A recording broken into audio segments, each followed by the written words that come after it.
Hello and welcome, all my beautiful vibrant hearts and ephemeral souls, to this week's Astrocast. I'm really excited to be back at it doing these with you guys again.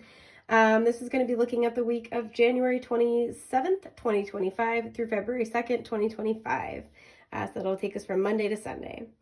So for those who are unfamiliar, uninitiated with how astrocasting works, as you can see, I have this little circular board here divided up into 12 segments, and these represent the 12 houses of the zodiac and their natural areas of rulership. Keep in mind that things might play out differently for you based on your personal astrology, so if you are interested in a personal astrocast for a specific time frame ahead, a month, 6 months, a year, I do offer those. That's something that you can book with me. Feel free to reach out through my website if you are interested. So what we do, the 12 houses of the zodiac, their natural areas of rulership, I reach in to my little jar of teeny tiny tarot cards. Like, look at how cute that is. Oh my goodness. And then I kind of blindly reach in, grab a few, cast them onto the board, and I interpret the energy of the cards in correspondence with the area of life that it falls in based on the house. So with that, let's see what we can all expect from our week ahead. I hope you guys had a wonderful week. I hope you're excited going into a new month. Sorry, I always have a hard time talking because I know you guys can't see, but I'm not looking at the cards. I'm just picking the ones I feel intuitively drawn to.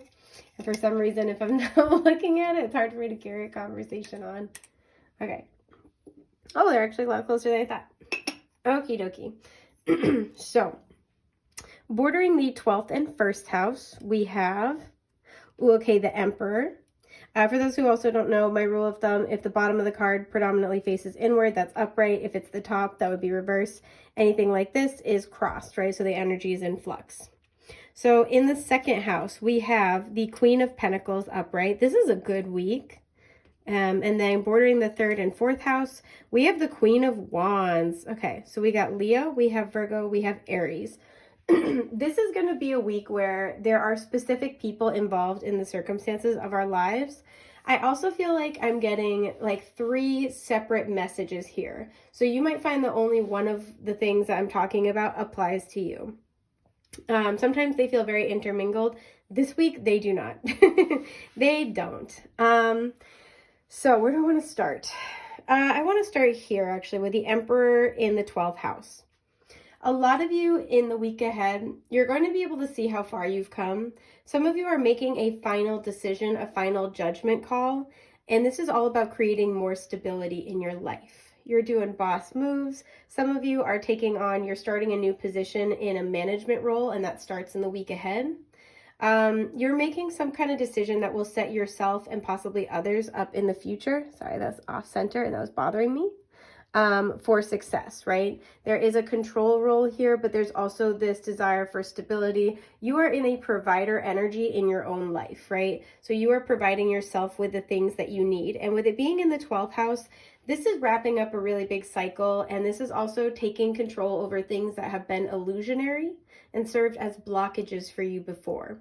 So you're getting real with yourself about, I would definitely study whatever's in your 12th house. That might give you some insight, but you're getting real about what is not serving you, what has been a hindrance to you, where you give your power away, where you are prone to obsessive and or addictive qualities, tendencies, mindsets, or thought patterns.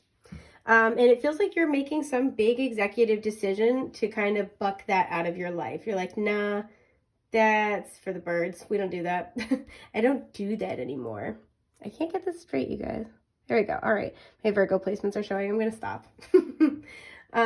So a lot of you guys are taking some kind of control when it comes to this area of your life. Again, study your 12th house very closely, and that might give you more insight into how this plays out for you. I would also reference it with wherever Pisces falls in your chart. Pisces is the natural ruler of the 12th house, but we also have had a lot of astrological activity going on in Pisces. Including we have Saturn in Pisces currently, and though the Emperor is not necessarily Saturn energy, it does remind me of Saturn energy quite frequently.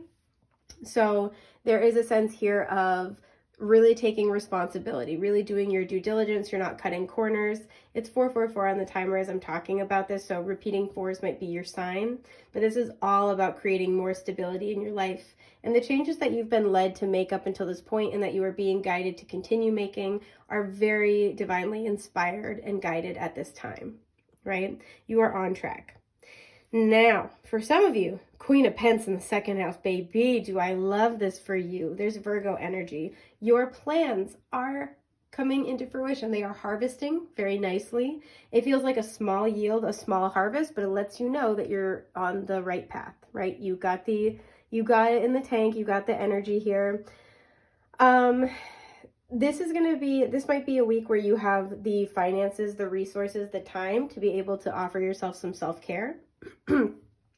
A lot of you guys can like sit back a little bit, not entirely, but a little bit, and be able to take comfort in the fact that what you have set in motion for your stability works, right? So if you've created, because with this Virgo energy, there's like a meticulousness. There is, a thought process. There's a pattern.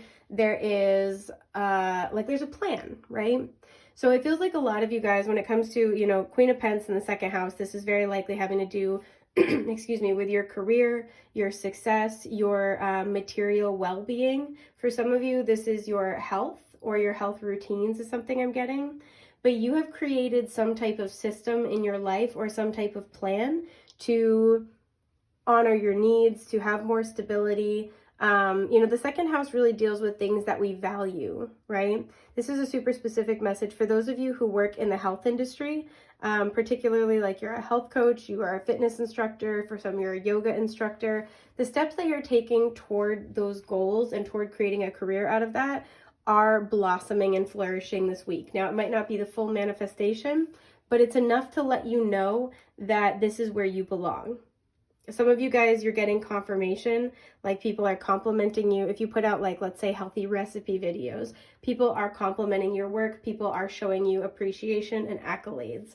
And it's enough to let you know, yeah, this is where I'm supposed to be. This is what I'm supposed to do.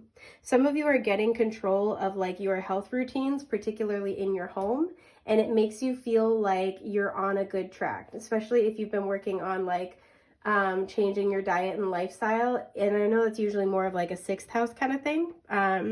But changing your diet and lifestyle, this is really to great effect for you, particularly if you have Virgo in the second house, but not exclusively so.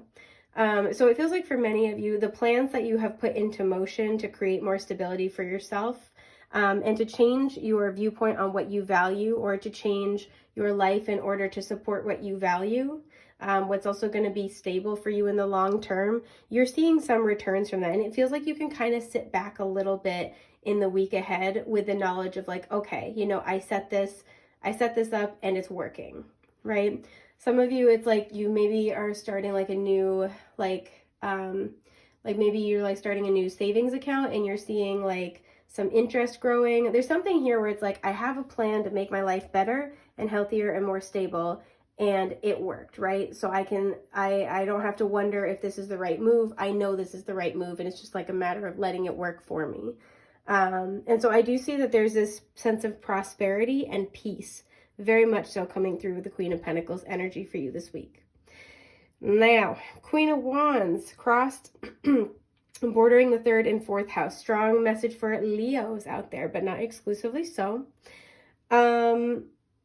It feels like there is somebody, this is likely a family member. The third house can deal with siblings. The fourth house can deal with roots, home, foundations, our family in general, our relationship with our mother.